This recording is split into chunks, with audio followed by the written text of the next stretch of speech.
Well, good morning and thank you for joining us this midday. I'm Avi Hannon. Nick has the day off. The Iowa Division of Criminal Investigations has found a fatal shooting involving a Sioux City officer was justified. The details we now know in our top story this midday. The Sioux City Police Department also releasing some body camera footage of the incident on February 22nd. Officers saw a vehicle that was often seen at a criminal activities and had a license plate light out. The officers pulled over the car and noted a passenger. He would not give his name. One of the officers recognized him from a traffic stop back in January where drugs were confiscated. The officers confirmed his identity as Vicente Manzo Hernandez and that he had a warrant due to missed court appearances. Hernandez refused to get out of the car when asked by officers. The police department slashed the tires to prevent the pair from fleeing, then asked Hernandez to exit the vehicle again.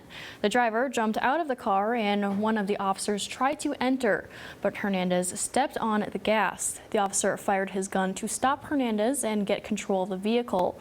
According to the county attorney James Loomis, this unfolded in a matter of seconds and the officer's life was in danger if the car crashed. As the car continued to accelerate with the officer stuck and unable to get free, he was at a very real risk of being dragged down the street or run over by the car due to the sole actions of Mr. Hernandez. The primary officer had no other choice left but to fire his weapon to save his life. The autopsy found Hernandez had fentanyl and meth in his system at the time of the incident as well. The full press conference and body camera footage released by the police department will be linked on our website, but it does contain graphic images. And in state news, Iowa Governor Kim Reynolds has announced that she will not be seeking re-election.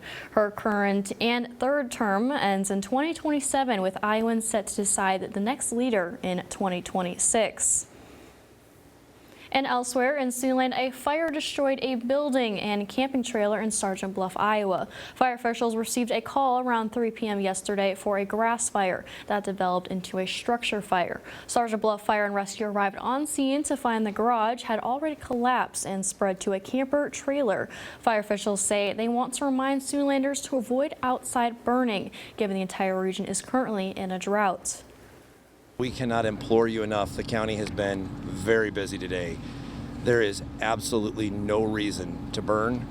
If you have burnt in the last day or two, you need to be checking on those because those embers with the winds we've had can kick things up very quickly.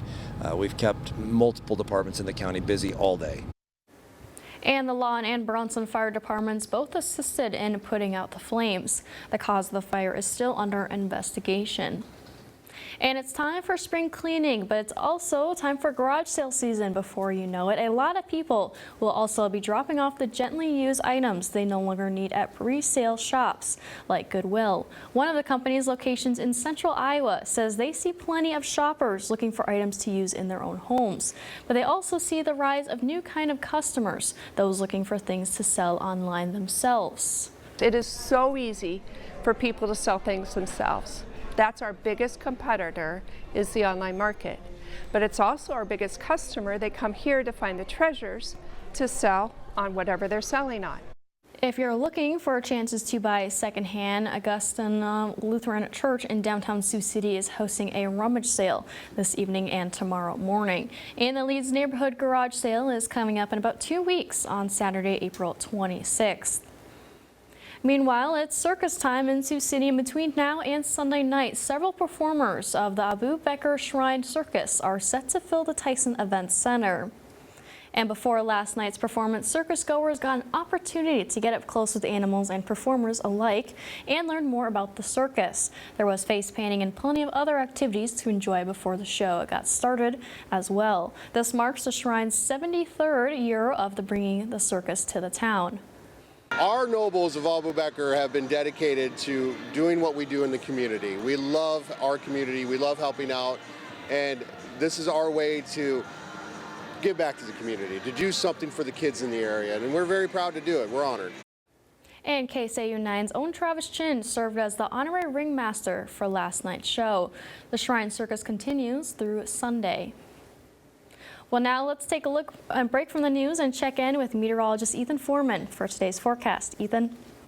Thanks, Avia. Looking like a nice day out there as we see highs climbing into the 60s and 70s, may stay in the upper 50s to low 60s.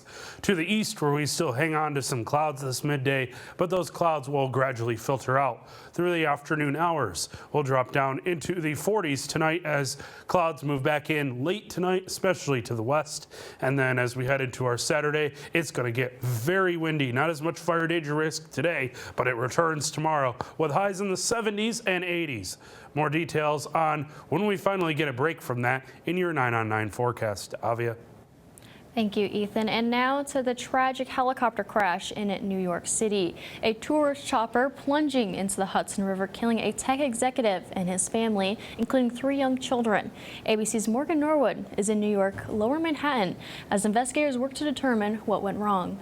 A sightseeing tourist helicopter fell from the sky and into the Hudson River. It was just coming down in that 45 angle and it went straight into the water. It was a big splash. The chopper was taking a family of 5 from Spain on a sightseeing tour when it appeared to fall apart.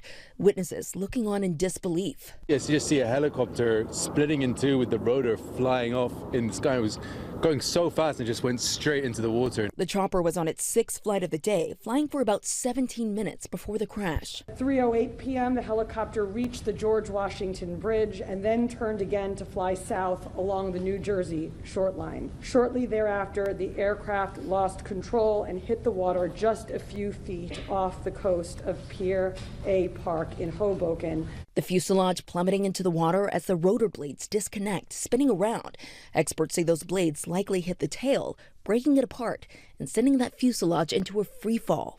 A helicopter that basically has disintegrated in flight, and the most critical element is that they lost the rotor system. That's what holds a helicopter up, is the rotor blades through the main hub. So there's nothing the pilot could have done? Absolutely nothing. Charter company New York Helicopter Tours was operating the flight. The CEO saying his staff is devastated. And last night, a crane lifting the wreckage of the helicopter out of the Hudson River as more details emerge about the victims. Agustin Escobar, a top executive with the Spanish branch of the tech company Siemens, and his wife were also killed, along with their 3 children, ages 4, 8, and 10. The pilot also died. And the NTSB arriving overnight, the FAA is also investigating. Morgan Norwood, ABC News, New York.